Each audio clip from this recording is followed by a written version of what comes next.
21वां अध्याय। तो ऋषि गणों ने श्री सूत जी से कहा कि हे सूत जी, पीपल का वृक्ष शनिवार को छोड़ करके नाखून से हो जाता ना, सप्ताह के बाकी दिनों में क्यों नहीं पूजा किया जाता है? श्री सूत जी ने कहा कि समुद्र का मंथन करने से जो रत्न देवताओं को मिले थे, उसमें से देवताओं ने श्री लक्ष्मी और कौस्तुभमणि भगवान विष्णु को दे दी। थोड़ा सा दिख रहा।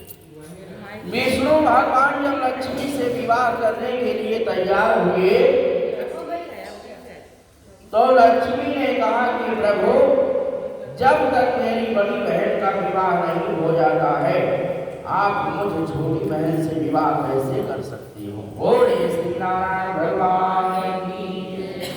इसलिए आप पहले मेरी बड़ी बहन का विवाह कीजिए, बाद में फिर मुझसे विवाह कीजिए, क्योंकि यह प्राचीन नियम है। बोले श्री नारायण भगवान की। श्री सूत जी बोले कि लक्ष्मी के ऐसे वचन सुन करके भगवान विष्णु ने लक्ष्मी की बड़ी बहन का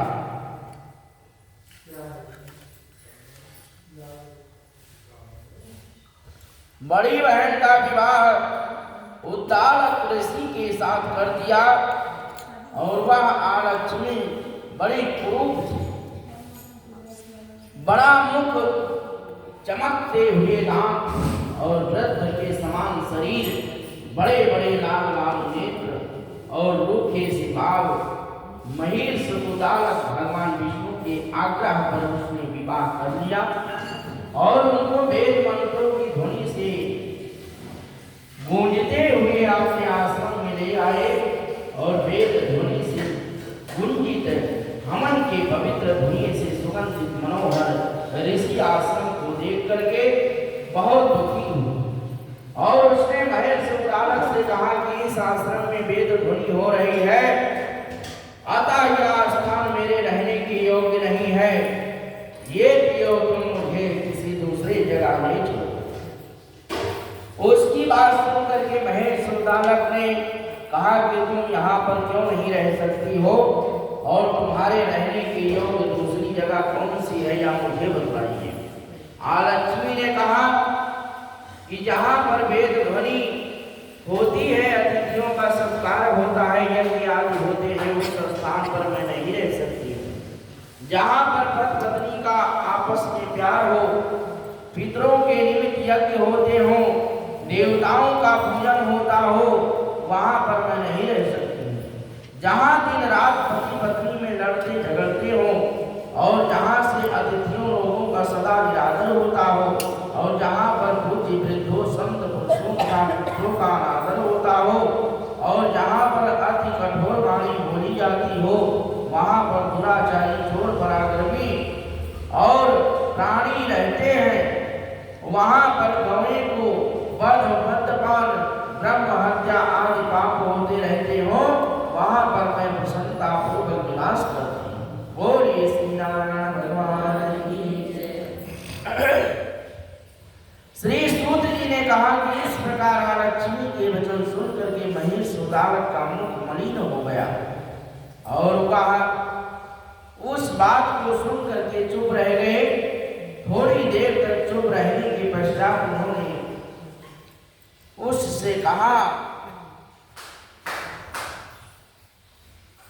कि अच्छा, तुम्हारे लिए ऐसा ही स्थान खोलूंगा, अतः मैं जब तक तुम्हारे लिए ऐसा स्थान ढूंढ करके ना आऊं, तब तक तुम इसी पीपल के नीचे चुपचाप बैठी हो।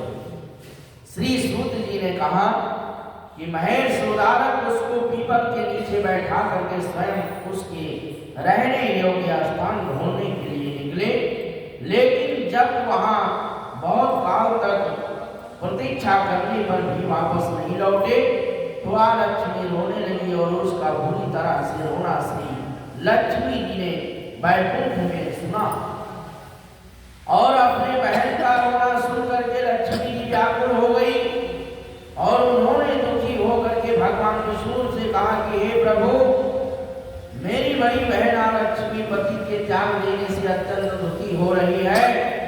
हे नाथ, यदि मैं आपकी प्रिय पत्नी हूँ तो तो आप उसे आश्वासन देने के लिए उसके पास जाइए। बोलिए श्री नारायण भगवान की। लक्ष्मी जी की प्रार्थना सुन करके कृपा सिंधु भगवान विष्णु लक्ष्मी जी के साथ लेकर के और पीपल के पास गए और जिसके नीचे लक्ष्मी बैठी रो रही थी और उसको आश्वासन देते हुए भगवान विष्णु ने कहा कि ये लक्ष्मी, इसी पीपल की जड़ में तो सदा सदैव के लिए निवास करो, क्योंकि मेरे ही अंश से इसकी उत्पत्ति हुई है और इसमें मेरा निवास रहता है।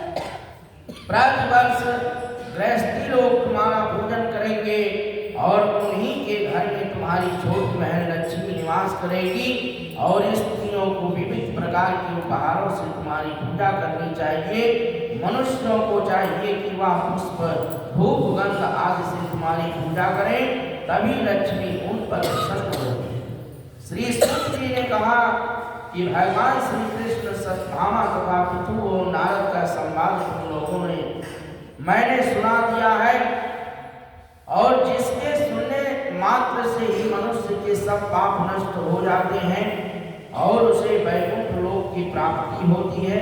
बोलिए श्री नारायण भगवान की।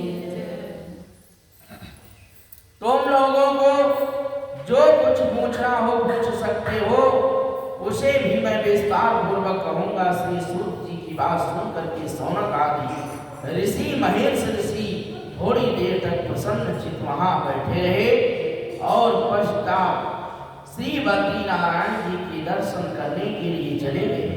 जो प्राणी इस कथा को सुनता है और दूसरे को सुनाता है, वह इस संसार में संपूर्ण सुख प्राप्त करता है। बोलिए श्री नारायण भगवान की। श्रीमन नारायण नारायण नारायण भज नारायण नारायण नारायण हरि नारायण नारायण नारायण लक्ष्मी नारायण नारायण नारायण कृष्ण नारायण नारायण नारायण गोविंद नारायण नारायण नारायण विष्णु नारायण नारायण नारायण लक्ष्मी नारायण नारायण नारायण। बोलिए श्री नारायण भगवान की। तुलसी विवाह का विधि प्रारंभ। दोहा शिवा गिरा शंकर सुमन शंभु शुक्र मुनि व्यास, तुलसी माता सुमिर के लिखे वाक्य कुछ दास। इतनी कथा सुन करके ऋषिश्वर कहने लगे कि हे सूत जी, जब हम आपसे तुलसी जी के विवाह की विधि पूछना चाहते हैं तो कृपा करके वर्णन कीजिए। ऋषिश्वरों ने वाक्य सुन करके आनंद में मगन होते हुए श्री सूत जी कहने लगे कि हे मुनीश्वरों, अब मैं आपके सामने तुलसी जी के विवाह विधि का वर्णन करता हूँ, इसलिए सावधान होकर के सुनने का कष्ट करें। जब उत्तरायण रवि हो और गुरु शुक्र का उदय हो, विवाह के नक्षत्र हो और विशेषकर पूर्णिमा हो अथवा कार्तिक का महीना हो या देव उठावनी एकादशी हो, पंचक हो तथा तुलसी वन में या अपने घर में सुंदर मंडप और उत्तम हवन कुंड के सहित मनोहर वेदी की रचना करता हुआ और ऋतुज ब्राह्मणों को जो विद्वान और राग द्वेष से रहित हो निमंत्रित करें और बुलाएं और गृह यज्ञ आरंभ करता हुआ मातृकाओं की पूजा करें। बोलिए श्री नारायण भगवान की जय। हे मुनीश्वरों, ऋषिज के उपस्थित हो जाने पर पहले नंदी मुख श्राद्ध करें और तत्पश्चात सुवर्ण के भगवान शालिग्राम का बना करके उनका विधि विधान से पूजा समाप्ति का विधि इकट्ठा करें और चांदी की तुलसी को उनको समर्पण करके इस प्रकार विवाह विधि से तुलसी जी का पान ग्रहण कराएं और तत्पश्चात विधि पूर्वक होम करें और इसके बाद सपत्नी यजमान भाई बंधु और सेवकों के साथ चारों ऋतुजों के सहित विष्णु भगवान की प्रेम प्रदक्षिणा करता हुआ शांति पाठ और मंगल गान करे। बोलिए श्री नारायण भगवान की जय। उस समय स्त्रियों के मंगल गान में सहित भेरी आदि बाजे भी बजवाएं। और हे मुनीश्वरों, ऐसा हो जाने के पश्चात जजमान को गौदान और सैया दान करना चाहिए और तीर्थों को दक्षिणा दे करके विप्र भोज और जाति भोज करना चाहिए।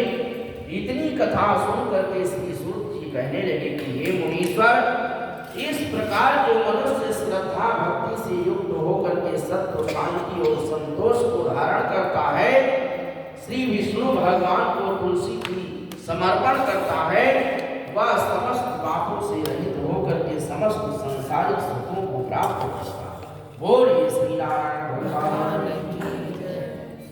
और अंत में विष्णु पद को प्राप्त होता है और इसमें संशय नहीं करना चाहिए। हे मुनीश्वरों, जिस प्रकार से श्री तुलसी जी के विवाह विधि का वर्णन बताई गई है, उसी प्रकार आंवला और समी और पीपल के विवाह की विधि समझाई गई है। बोलिए श्री नारायण हरि भगवान श्रीमन नारायण नारायण नारायण लक्ष्मी नारायण नारायण नारायण स्वामी नारायण।